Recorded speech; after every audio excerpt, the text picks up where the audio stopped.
So there's a message I've been getting over and over from different people in different body shops.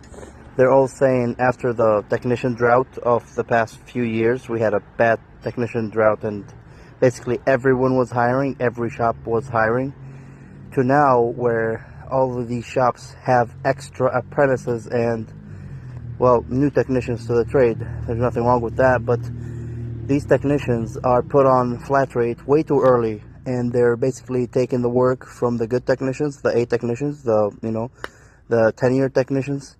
They're taking away from their work, and the apprentices need help all the time. So basically, the apprentice needs the master tech's help to finish the job that basically he stole from the master tech. The thing is, with these new technicians, they need to be on training. They need to be hourly for at least a year after the training program for them to get a solid foot into the trade, at least a year or two. But they're getting tossed so quick into flat rate that they're not even making their hours. They're just barely making 30-40 hours, the hours they're taking from the ATECs. And honestly, I don't know how these new techs are accepting this, because you barely know anything about the trade and you're accepting this and also barely making 30 hours a week and even 40. And if you're making more than 40 for a new technician, they're cutting a lot of corners, and God knows they do be cutting a lot of corners because they don't know any better.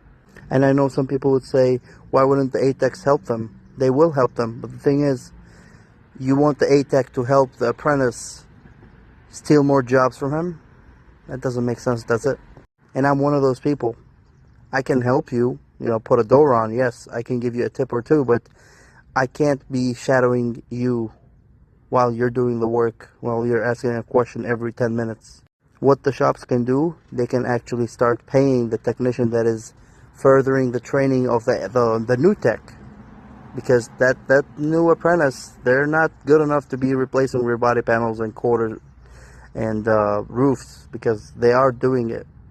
And also, again, 1/7 time, yes, they need to be learning, but they need to be learning with an ATEC right next to them, while the ATEC is getting paid to train them, because they're basically consuming the ATEC's time, and the ATEC is not getting anything out of it.